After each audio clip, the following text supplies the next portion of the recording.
or that.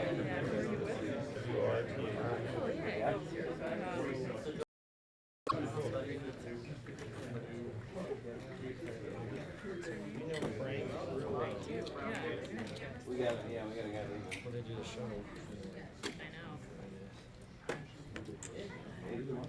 North side around here, 2 hours. That will be a good day.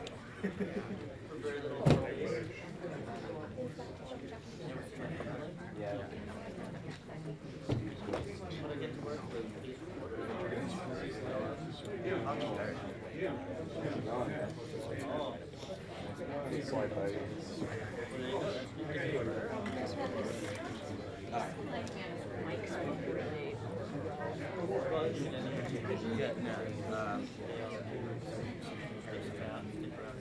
Will the AFL-CIO board members work your way up front, please?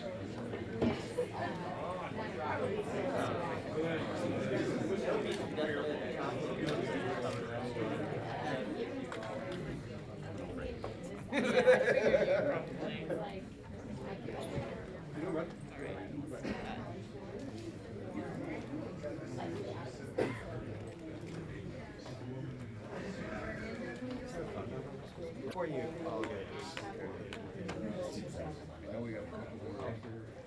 Stephanie? Sally? Yes, let me get permission to do that.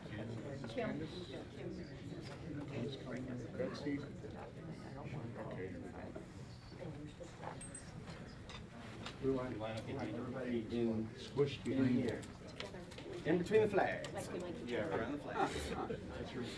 Like you care. No. And In smiling. between the flag. And happy. I'll try not to block the view.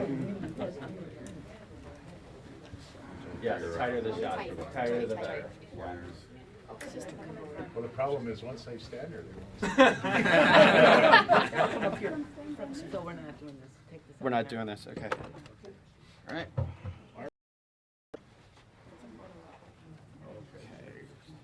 One moment. That's okay, I like being between.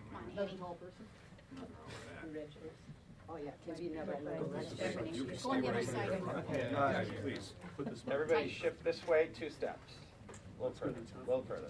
Someone's gonna. 2 big steps. 2 big steps, yeah, a little bit. Boy Scouts. Yeah, yeah, perfect, okay. It really ain't perfect, is it? Okay,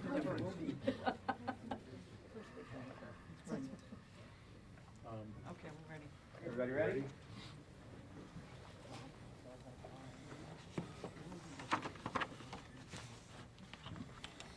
Good morning.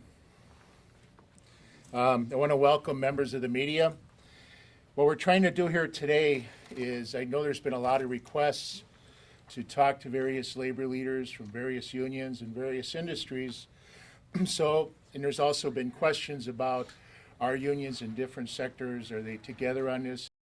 And the answer to the first request is that what I'll do is make a few comments. I'll introduce members of our board to say a few words, and then afterwards, they'll make themselves available if you want to do one-on-one interviews or get the information that you need. In answer to the second question of is labor in solidarity around fighting right to work, the answer is a resounding yes.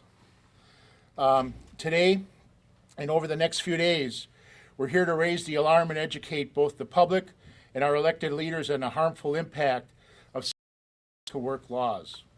We have labor leaders who represent workers in a variety of industries who are standing in solidarity to try and stop the right to work attack. Right to work is an attack on all Wisconsin families. Right to work cripples the fundamental rights of all workers to join together, stick together, and have each other's back in place. When solidarity is eroded, it's the entire middle class who suffers.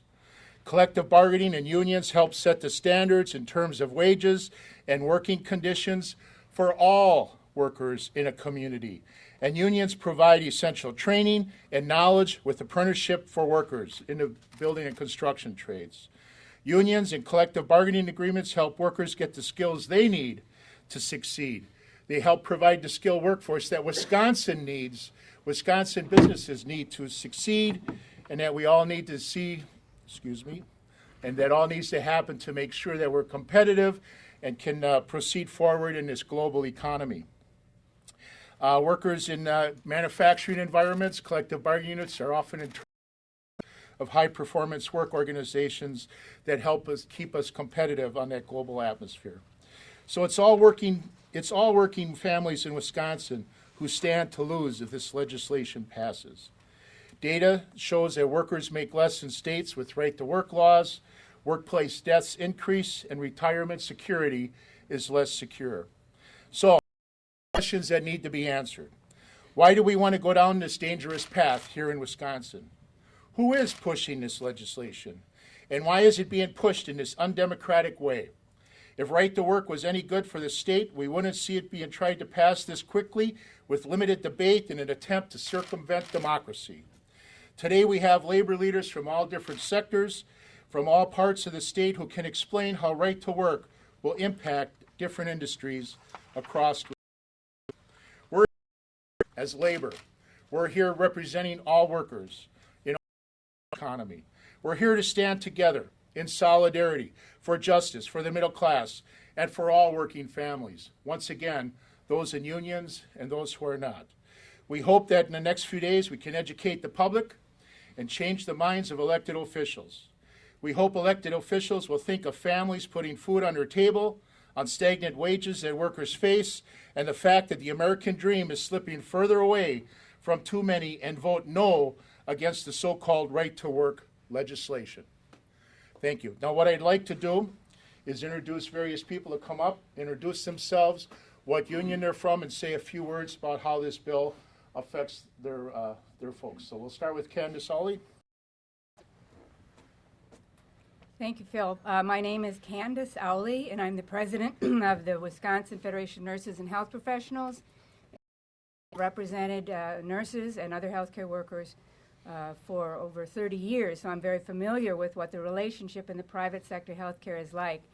And what is shocking to us is that these politicians have gone to extraordinary means to interfere with our relationship with our employers. We bargain over issues related to staffing, but also quality. We work together on these issues, and we find that we are partners, and this legislation would do great damage to our partnership. Thank you. Mark, introduce yourself. Sure. Thank you, Phil. Mark Meyerly. I am the business manager of Operating Engineers Local 420. We represent workers who are employed by a refinery in Superior, Wisconsin, who work for public utilities in southeastern Wisconsin and central and northeastern Wisconsin. We represent members who work as building engineers. And these workers deliver the energy that we need in our everyday life. They keep the schools warm and safe for the kids. They refine the products that we use every day. And throughout time, we have built strong relationships with our employers. And this is a case of big government stepping in and, in an unnecessary distraction to democracy, an intrusion into the relationship between the labor unions that represent the workers, that develop the training programs that stand for safety standards, and the employers that employ them. We've been very successful working without having a right-to-work law, and it is unnecessary in this state at this time. There are plenty of non-union jobs out there for people that don't want to pay their fair share, and it is already illegal to require workers to join a union. So this is just an unnecessary piece of legislation that only serves as a distraction to the more important work that needs to be done in the state. Thank you. Thank you, Mark. Kim Kohlhaas. I'm Kim Kohlhaas. I'm president of AFT Wisconsin, and I am a member that was greatly impacted by Act 10 when that first came through. And I have seen the reform and how that reform has changed the workplace over the past 4 years. My organization represents members from early childhood all the way through the university systems. And we're seeing these reforms hitting the university system now. My question to the legislators is, what problem are they intending on solving by creating a right-to-work environment in Wisconsin? They haven't identified the problem that this is. Thank Sally Feistel? Hi, I'm Sally Feistel. I represent the United States. We have 850,000 members in North America, including Canada. We represent most manufacturing, so the paper industry, building shovels and Speed Queen washer and dryer and the like. This bill is just another attack on working families. There is right to work. We have great relationships with our employers. Matter of fact, several of our employers have called the legislature saying this is not a bill that we want. We work with Congress and we work with the state to have legislation on different things such as trade cases. And we work very well together in all of these industries. And again, this is just another attack on working families. Marty Beal? For those that don't know me, I'm Marty Beal. I'm the executive director of the Wisconsin State Employees Union. Let me say first and foremost that public employees, especially state employees, stand shoulder to shoulder with our brothers and sisters across this union movement. We support them as they supported us. But more importantly, what we have here today is just another chapter in the Republican juggernaut that's going on. I mean, we saw for 2 or 3 weeks the horrible pieces of the budget that Walker's released, and now we top it off with a new chapter called Right to Work. This may be about working men and women, but it's also about the fabric of Wisconsin. Right to Work continues to tear apart the fabric of Wisconsin that has a tremendous negative effect on working families. And we need today to talk to legislators.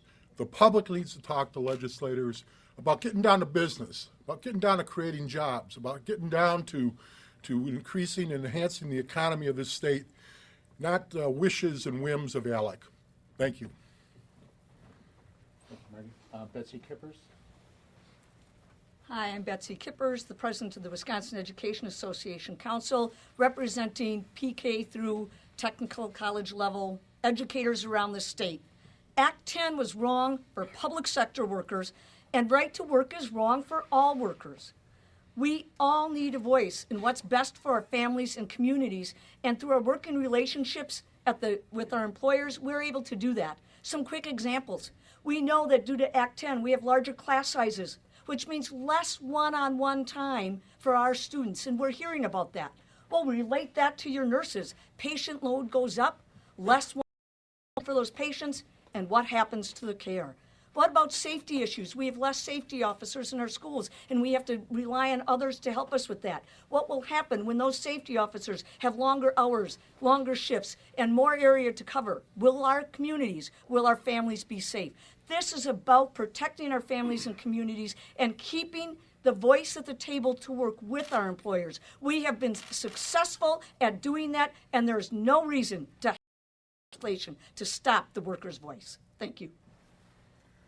Thank you. Dave Branson, the Building Trades. Dave Branson, I'm the Executive Director of the Building Trades Council of South Central Wisconsin and the Chairman of the State Building Trades Conference. We represent building trades workers that do all kinds of construction, everything from residential and commercial to industrial construction. And we work real closely with our contractors to keep our industry standard. We've worked with them to get training funds and to get pension and health care for our members. And this is going to hurt. This is going to hurt our industry. It's a distraction, and it isn't something that we need. Thank you, Dave. Rick Badger? Rick Badger, Executive Director of ASPE Council 40, which represents primarily county and municipal employees throughout the state. Like Betsy, Kim, and Marty, I'm proud to stand here on behalf of my members, as we know all those who stood with us during the Act 10 battle. But I also stand here as someone who represents over 1,500 members, formerly in the public sector, now in the private sector, as nursing homes and hospitals became private entities. And finally, I stand here in real anger and really disgust as someone who was born in Wisconsin, someone with the last name of Badger, who has to look west to us at Gophers in Minnesota. And it's awfully cynical and disingenuous for the leadership of the Assembly and the Senate to say this is good for Wisconsin when this bill makes us more like Mississippi and much less like a state like Minnesota, which has full rights for working people and basically has a better economy with better jobs and better wages for all, whether you're union or non-union. Thank you. Ann McNary? Ann McNary, I'm chair of the Wisconsin Political Council for the Communications Workers of America. We stand with our brothers and sisters.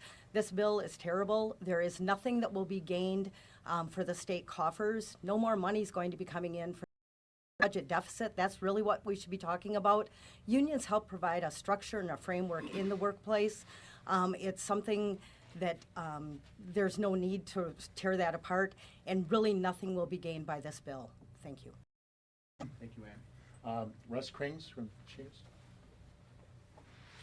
Hi, my name is Russ Krings. I'm the director of District 10 of the Machinists Union in Milwaukee, Wisconsin. We represent about 10,000 members, and I'm very much opposed to this bill that they've got out there right now for right to work, not only for the union members that we represent, for the private people as well, the ununionized people.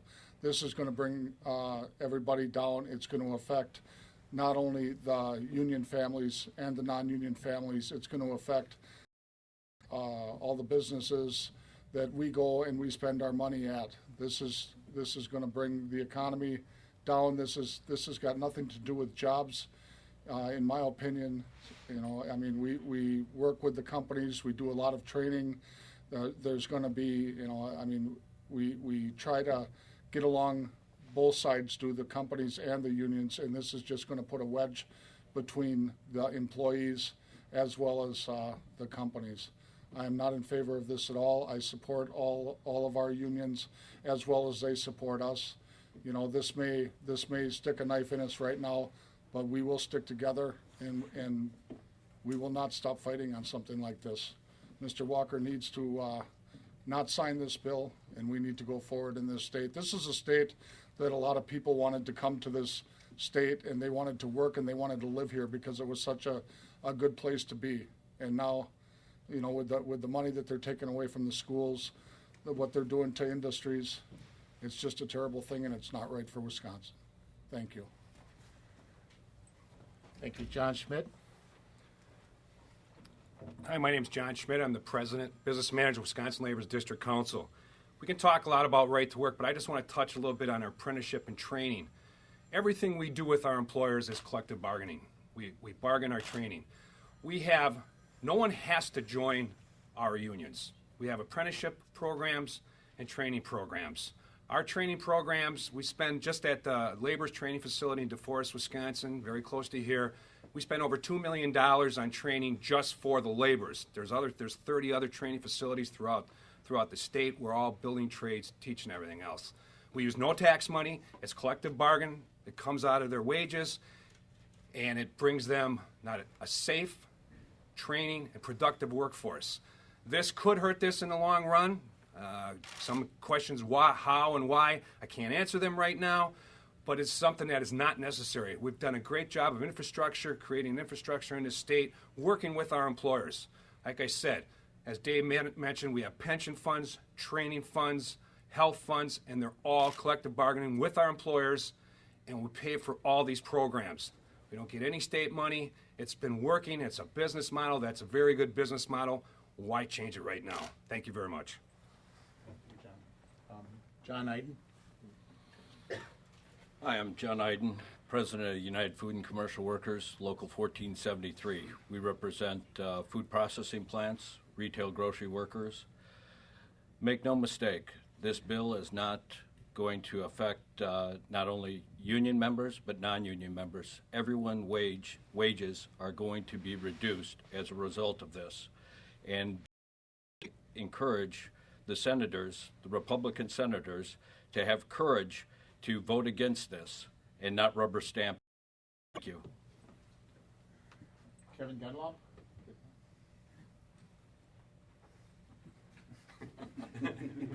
Thank you. My name is Kevin Gunlock, president of the South Central Federation of Labor. We're a labor council that's in South Central Wisconsin that's comprised of 100 unions approximately, representing tens of thousands of workers in both public sector and private sector.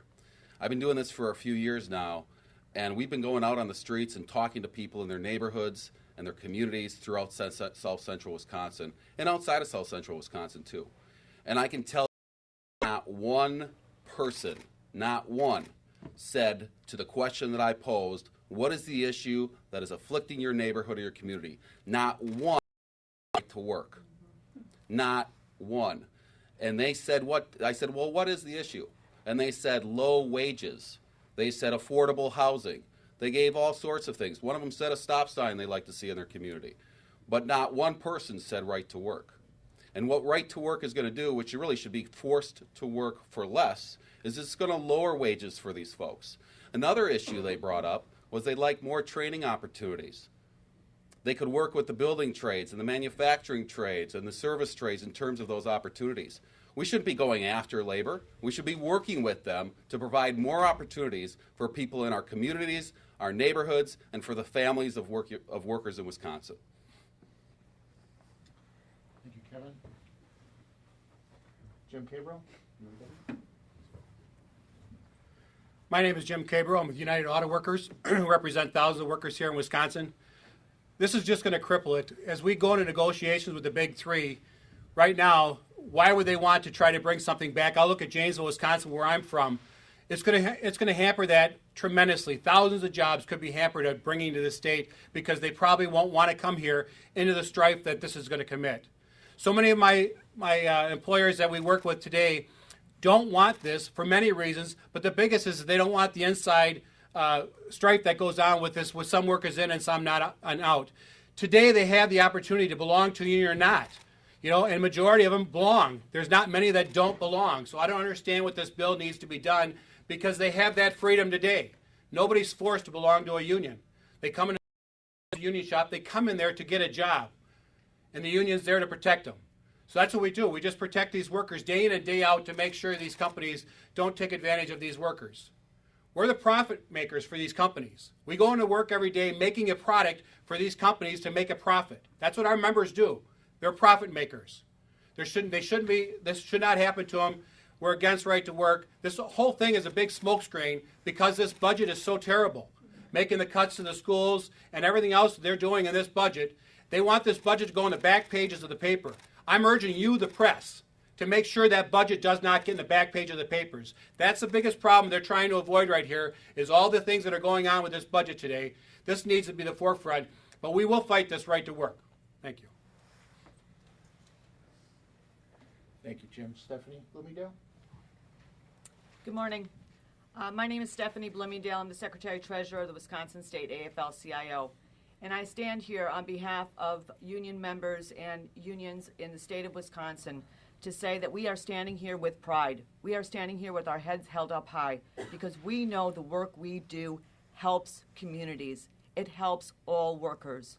When unions are strong, the whole community is strong.